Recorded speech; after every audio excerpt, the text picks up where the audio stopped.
Quisiera invitar al ministro de Justicia y profesor de nuestra facultad, don Luis Cordero Vega, y agradecer al profesor Salvador Mohr, cambio de turno, quien nos va a ilustrar en esta tarde sobre la organización administrativa,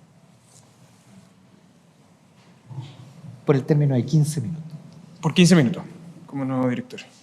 Para todos los efectos legales, vengo como profesor de Derecho Administrativo de la facultad. Yo, para efectos de poder analizar el texto que ha planteado el anteproyecto del comité de expertos, yo creo conveniente y razonable hacer algunas prevenciones generales sobre el contexto previo del debate sobre organización administrativa y función pública en el derecho administrativo chileno. Y es que buena parte de las disposiciones constitucionales contenidas, por ejemplo, en el texto de la Constitución del 80, son reacción a lo que había ocurrido bajo la Constitución del 25, y si uno ve el texto de la Constitución del 25, es reacción de lo que venía sucediendo en el derecho chileno a finales del siglo XIX. Lo que pasa con el texto del anteproyecto del comité de expertos no es muy distinto a lo que sucedió en la tradición constitucional chilena. Es decir, reconocer en la Constitución una pretensión de ordenación debido a ciertas prácticas institucionales ocurridas en la administración pública chilena que exigen mirar la organización administrativa de un modo distinto. En otros términos, la propuesta del comité de expertos, eso yo adelantaría ahora a reconocer, lo que hace es recoger parte de ese dilema permanente que tiene el derecho público chileno, pero constitucionaliza algunas cuestiones que probablemente podían ser objeto de crítica. Para poder fundar parte de esta afirmación que yo he realizado ahora, quiero explicar algunos contextos. A finales del siglo XIX, el sistema institucional chileno estaba caracterizado principalmente por un modelo de organización administrativa del cargo, es decir, poco asociado a la función. Eso principalmente se complejizó en el derecho administrativo chileno en la segunda parte del siglo XIX, y tanto es así que el año 1887 el Congreso dictó una ley de reorganización de ministerios que implicaba en buena parte tratar de reestructurar la administración pública en lo que había venido ocurriendo en los últimos 20 años previo a la dictación de esa ley. Como ustedes podrán suponer, la ley de reorganización de ministerios de 1887 poco avance pudo tener producto de la guerra civil, y la Comisión Parlamentaria de 1893 trató de recuperar parte de ese debate. Sin embargo, sus resultados no fueron del todo satisfactorios. Lo que eso implicó fue que desde finales del siglo XIX y principios del siglo XX, el sistema institucional chileno estuviera sujeto a un cierto desorden, y en caso de empleo público, un asunto que nunca ha estado separado del debate de organización administrativa en el caso chileno, dio origen a lo que se denomina el patronazgo del empleo público. En otros términos, una práctica de corrupción que en términos sencillos implicaba que quienes accedían a los cargos de la administración pública eran aquellos que obtenían algún patrocinio de quienes ejercían cargos en ese momento de representación popular. La Constitución del 25 es una reacción a esa práctica institucional. De hecho, el concepto detrás, o la idea que está detrás de administración pública y administración del Estado bajo la Constitución del 25 tiene por propósito esencialmente tratar de institucionalizar la organización administrativa y profesionalizar la función pública. La idea de estatuto administrativo, por ejemplo, es una idea que proviene de este texto, que demoró años en desarrollarse y que de algún otro modo transformó en un legado esencial el sistema institucional chileno. Lo segundo es que bajo la Constitución del 25, precisamente bajo su periodo de suspensión, es el origen, quizá, de la institución más ordenadora del derecho administrativo chileno, tantas veces citada en cualquier seminario de derecho administrativo, que se llama Contraloría General de la República. Y esto es clave porque la reforma de 1943, que constitucionaliza a la Contraloría y que por otra parte regula cuestiones esenciales de la iniciativa exclusiva, vuelve sobre una clasificación de organización administrativa, esa clasificación clásica de fiscales y semifiscales, autónomos, y que a muchas generaciones de estudiantes de Derecho bajo la Constitución del 25 les significó dolores de cabeza esencialmente. Ese error lo volvió a cometer la Constitución del 80, es decir, mantuvo esa denominación, y curiosamente el texto del comité de expertos vuelve a cometer el mismo error. ¿Por qué importa esto? Porque bajo la Constitución del 25 y especialmente en la segunda parte de su vigencia, yo diría que principalmente por las proyecciones que tuvo tras la reforma de 1943, la organización de la administración pública chilena se atomizó. Y se atomizó por varios motivos. El primero es porque la administración pública se complejizó. Ya durante la primera parte del siglo XX, el sistema institucional chileno dio origen a los primeros servicios descentralizados bajo la expresión servicios autónomos. A partir de los 30 se produjo una explosión significativa de la que después vamos a conocer como empresas públicas. Y además hay otra serie de instituciones denominadas como tal que cumplían fines sociales y que no quedaba muy claro si formaban parte o no formaban parte de la administración pública. Por ejemplo, es el debate que tiene la Universidad de Chile en la década de los 30 con la Contraloría General de la República respecto a sus reglamentos internos, por ejemplo. Esa atomización y esa dispersión orgánica y funcional implicó que la Contraloría, hacia finales de los 60, en uno de sus más clásicos dictámenes, ordenara a la administración pública en base a la personalidad jurídica. De hecho, el derecho administrativo chileno, a diferencia del derecho comparado, para la estructuración de la administración pública es clave la distinción entre personalidad jurídica o no. Sin embargo, esa configuración que permite la distinción entre personalidad jurídica y sin personalidad jurídica y de los fines, si tiene fines industriales o comerciales, será empresa del Estado y si no, será una institución, fue determinante para el periodo siguiente. En efecto, si uno mira el proyecto constitucional de la dictadura, que tantas veces ya hemos discutido en otros lugares, no solo desde el punto de vista refundacional en su estructura material, sino que también desde el punto de vista de la pretensión institucional. La manera de reestructurar la administración pública está dentro de su lógica y eso explica la creación de la Comisión Nacional de Reforma Administrativa que, influenciada por la Contraloría, demandó la existencia de un régimen unificado de administración pública. Ese es el origen del artículo 38 de la Constitución de 1980 y la pretensión de unificación de la Ley Orgánica Constitucional de Base General de la Administración del Estado de 1986 y del Estatuto Administrativo de 1989. Esto, que estoy simplificando, pareciera ser la demanda durante los últimos años. ¿Por qué? Bueno, porque pareciera que hay una cierta inercia en el funcionamiento institucional. Con el retorno a la democracia, la práctica legislativa y jurisprudencial lo que hizo fue tratar de demandar, por un lado, una pretensión de flexibilidad orgánica y del empleo, es decir, tratar de buscar figuras de organización administrativa ajenas a la ley de bases generales de la administración, precisamente porque requería de distinciones más flexibles, y por la otra, tratar de buscar régimen o reglas de empleo público que fueran distintas. Sin embargo, el custodio más celoso del texto de la Constitución del 80, el Tribunal Constitucional, sistemáticamente mantuvo las restricciones establecidas en el artículo 38. Evitó que el legislador tuviera amplitudes de diseño institucional y, de hecho, cada vez que buscó flexibilidad del régimen de empleo público o lo declaró inconstitucional o dijo directamente que esa era una estructura que estaba vinculada al estatuto administrativo. ¿Eso qué explicó? Bueno, explicó que las restricciones impuestas por el Tribunal Constitucional dieran a la regla del artículo 38 una cierta inflexibilidad.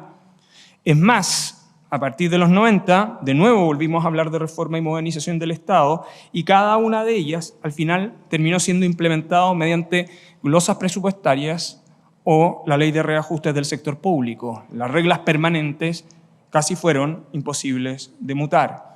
Y lo segundo que sucedió bajo la práctica legislativa y jurisprudencial desde el retorno a la democracia es una tendencia de la jurisprudencia de la Contraloría y también de la jurisprudencia judicial, ya no de mirar desde el punto de vista orgánico, sino que mirar desde el punto de vista funcional. Por eso la idea funcional de probidad e integridad se expandió de nuevo a partir de la jurisprudencia de la Contraloría. Dicho eso, entonces es posible entender y mirar con alguna observación algo más detenida la propuesta del anteproyecto de la ley de expertos, o sea, el anteproyecto de constitución de la ley de expertos, que tiene un símil con la discusión que tuvo la Convención Constitucional. La Convención también trató de buscar parte de estos elementos, curiosamente también en un capítulo quinto, claro que ese capítulo quinto lo llamaba del buen gobierno y la función pública. Por lo pronto, el texto propuesto por el Comité de Expertos sigue manteniendo este error de denominación que viene de la Constitución del 25, por ahí por el artículo 82, número 2, letra B, es decir, a propósito de la iniciativa exclusiva del presidente, entre esa clasificación de servicios fiscales, semifiscales o autónomos. Y lo digo porque pareciera simplemente que esa clasificación, que lo es, que no tiene ninguna relevancia, que de hecho ya no tiene ninguna aplicación ni lógica, es como un fantasma permanente sobre los textos constitucionales de los últimos años. Lo segundo es que en la idea de administración, la figura del régimen de gobierno y administración, en la idea del presidente de la República como eje central sobre el cual se estructura, mantiene, sin embargo, el rol del presidente y el ministro.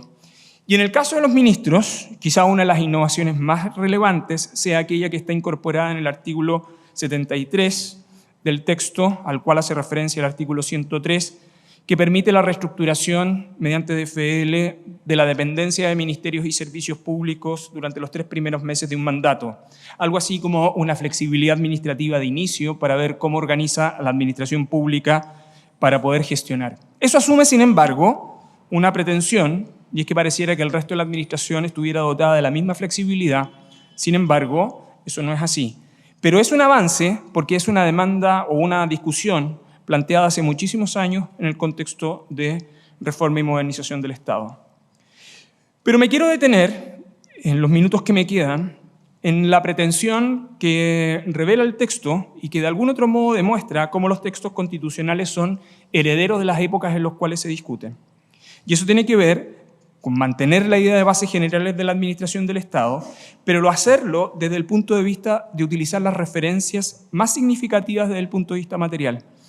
Bien como ha dicho el profesor Jaime Jara con anterioridad, refiriéndose al artículo 38 de la Constitución del 80 y los efectos que tiene en la acción contenciosa administrativa, lo que hace el texto de los expertos es tratar de recoger, la idea que subyace el artículo 38 actual, pero tratar de reconocer en su contenido ciertos elementos sustantivos, ¿no? Es lo que hace el artículo 110 cuando discrimina entre políticas y servicios públicos para la administración. Es lo que hace el inciso tercero de ese artículo 110 cuando se refiere a los estándares materiales de actuación. Es lo que hace el inciso cuarto cuando pretende el establecimiento de un régimen profesional de administración pública. Y por primera vez el texto constitucional en el artículo 110, en la tradición constitucional chilena, por primera vez, utiliza, por lo menos desde la Constitución del 25 hasta ahora, estoy hablando del derecho, desde el que tenemos derecho administrativo propiamente tal, la expresión interés general sustituyendo la idea de interés público. Esto que pareciera ser no menor, es una discusión que tiene muchísima tinta en el derecho comparado y que entre nosotros en algunos momentos tiene algunos destellos. La distinción entre interés general, interés público, interés nacional e interés común es extremadamente relevante para las formas y modos en que se define el funcionamiento de la administración. El texto del Comité de Expertos, y en eso yo lo comparto, ha optado por hablar de interés general, que probablemente refleja de mejor modo el contenido y función de la administración pública. La idea de ley de bases sigue manteniéndose en el artículo 111 y el eje central sobre las cuales pareciera la pretensión de la propuesta constitucional tiene que ver con la idea de función pública. Una idea que ya estaba en el texto anterior de la Convención Constitucional que, irónicamente, tenía normas expresas vinculadas a modernización y el Estado. Y en esta regla, sobre un régimen de función pública que en algún sentido también permita la movilidad, dejando amplio espacio al legislador para permitir que esas movilidades pudieran ser, por ejemplo, horizontales al interior de la administración pública y no solo verticales dentro de una determinada organización. Por eso cuando uno ve los capítulos en las normas transitorias dedicadas a las bases de la organización administrativa, curiosamente, y a donde están los énfasis, ¿no? La disposición 23ª transitoria pone énfasis precisamente en el artículo 112 que refiere a este tema. Y por último, los minutos que me quedan. Como ya he dicho, cada texto pretende recoger los traumas o las experiencias de su tiempo. El artículo 113 lo hace en la pretensión o en una idea que, mirado desde el punto de vista práctico, sería reconocer esta especie de autonomías o servicios autónomos. En rigor, lo que no se dice ahí es que lo que se pareciera reconocer es tratar de establecer para el derecho chileno el debate sobre las agencias administrativas independientes. ¿Es satisfactoria la redacción del artículo 113? En mi opinión, la redacción del artículo 113 no es sino una descripción de los requisitos que uno podría entender en algún tipo de instituciones que, siendo servicios públicos descentralizados, tienen mayores niveles de autonomía, no desde el punto de vista necesariamente de la función, sino que desde el punto de vista de la estabilidad de quienes desempeñan sus cargos. La idea del artículo 113, en orden a caracterizar una tipología distinta de servicios autónomos, pareciera volver sobre una discusión que, si uno mira la literatura del derecho administrativo chileno, está afincada por el año 1930, cuando nacen los conceptos de servicios públicos autónomos en el derecho chileno. En otros términos, el artículo 113 es un texto más que prescriptivo, es un texto descriptivo, y que recoge, de algún otro modo, la existencia de organizaciones administrativas intermedias en aquella figura que va entre la autonomía constitucional y los servicios descentralizados. Probablemente una solución práctica para tanta pretensión de autonomía constitucional, como bien lo dijo el profesor Jaime Jara en su exposición anterior. Eso, director decano. Muchas gracias, profesor Cordero. Se ajustó perfectamente al tiempo. No hubo necesario recordatorio. Abrimos el panel para una ronda de preguntas.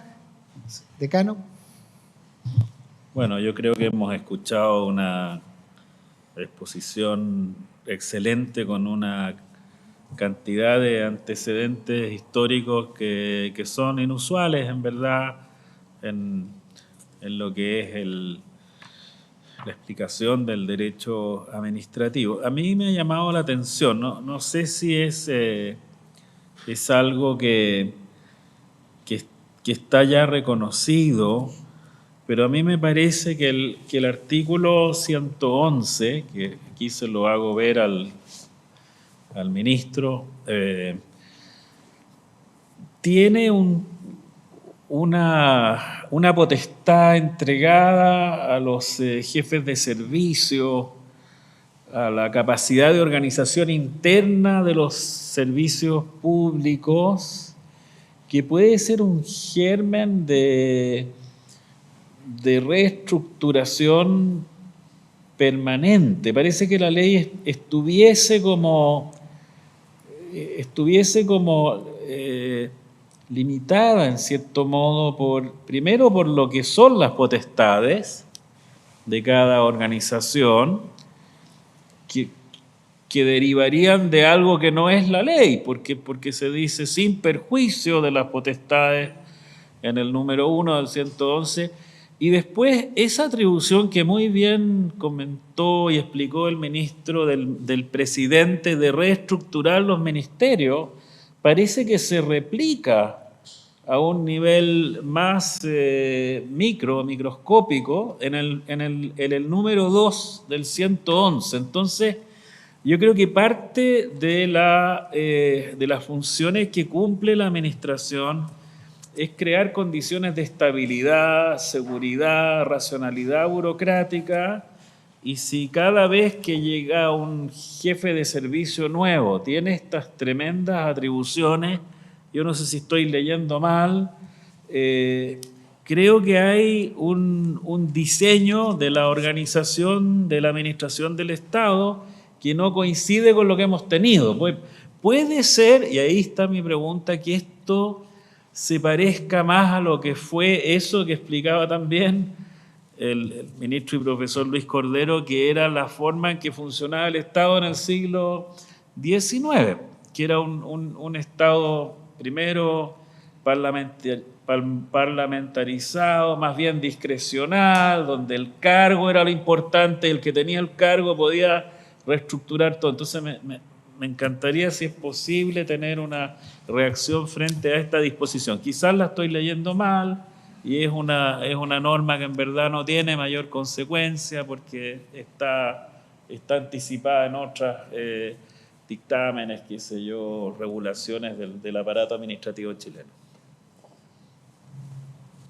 Luis, yo quería no volverte al trauma que tenemos los administrativistas con esto de los servicios fiscales, semifiscales, pero sabes tú que yo cuando leí el texto creí que habíamos superado el tema de la equivocidad conceptual que en alguna medida superó tan prístinamente el Tribunal Constitucional cuando dijo que los términos administración pública y administración del Estado eran sinónimos. O sea, así, sin ninguna razón. O sea, pero sabes tú que en el 104, toda la Constitución se habla de administración del Estado, pero en el 104, cuando se habla de los ministros de Estado, vuelven otra vez a ocupar el tema de requisitos generales de ingreso a la administración pública. Y entonces, otra vez, me quedó la duda de si son términos sinónimos son términos distintos. Uno se refiere a la administración central, el otro se refiere a toda la administración del Estado. ¿Por qué tienen que hacerse los requisitos de la administración pública, siendo que no los constituye dentro de los funcionarios, como lo dice en este caso el 110 número 4? Entonces, si no son funcionarios, ¿por qué le hace aplicar los requisitos de la administración pública? Bueno, entonces, este es un tema súper técnico, pero para los administrativistas es un tema absolutamente importante. Muchas gracias. Yo no sé si tenemos, uno podría decir si acaso tenemos jornada para esto, en el fondo, ¿no? No, porque esto sería como una discusión de o sea, como que los administrativistas se tomaran esto, pero voy a tratar de ser bien preciso. La discusión sobre el inciso segundo, a propósito de lo que plantea el decano en relación al artículo 111, voy a empezar por la conclusión. Es el reconocimiento de la jurisprudencia vigente del Tribunal Constitucional. Pero eso se explica, y esto es más o menos como uno podría entender varias de las disposiciones del texto, o en general de cualquier regla constitucional que uno quiera discutir, en cuál es la trayectoria, por qué se llegó a esa interpretación. La idea de la Constitución del 80 de mantener un modelo de administración homogéneo, esa es como su pretensión, esa es la idea del 38, que una ley orgánica constitucional establecerá la organización básica de la administración pública, es una respuesta a la práctica institucional bajo la Constitución del 25, es decir, tener una administración pública muy atomizada y con distintos tipos de denominaciones, que terminó por gobernar la Contraloría con su dictaminación. Eso es la ley de bases, y la ley de bases en esta pretensión de crear esta administración pública en sentido amplio y en sentido restringido, cuando se refiere a la organización básica, también habla de la organización interna. Entonces, los ministerios tienen división, departamento, subdepartamento, sección y oficina. Yo le puedo estar, tú podrás saltar, decano, con esto que le estoy diciendo. Y en el caso de los servicios públicos, sí, lo sé. Y en el caso de los servicios públicos, esa distinción entre el departamento, subdepartamento, sección y oficina.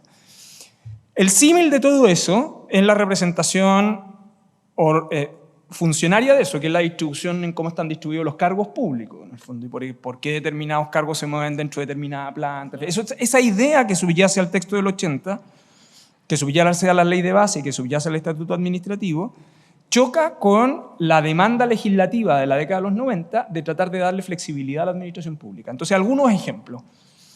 El modelo de tener un régimen de movilidad flexible de funcionarios públicos a determinado tipo de asignaciones cuando ejercen función crítica, el caso de las plantas del MOP, el Tribunal Constitucional lo declara inconstitucional. De hecho, eso explicaría del por qué el MOP después tiene que recurrir a otras prácticas para poder remunerar.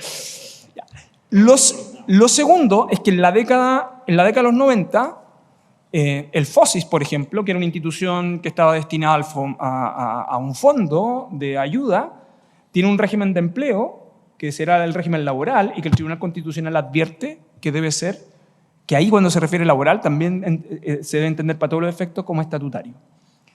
Y en el caso del Instituto Nacional del Deporte, donde viene un régimen de organización flexible, es el caso en donde el Tribunal Constitucional dice, no, ¿sabe qué? No hay organización flexible porque, de acuerdo a la ley de bases, esa organización está definida por ley y por lo tanto el jefe de servicio no la puede alterar. Y vinieron, después de ese caso, 2 o 3 decisiones del Tribunal Constitucional, hasta que el Congreso con el Ejecutivo ajustó una redacción que más o menos dice que el jefe de servicio podrá establecer la organización interna ajustándose a los criterios que se encuentran establecidos en la planta del respectivo servicio. Entonces, hice esta explicación para decir que el inciso segundo del artículo 111 no es sino el reconocimiento de esa larga trayectoria que pareciera ser en apariencia flexible, pero no lo es.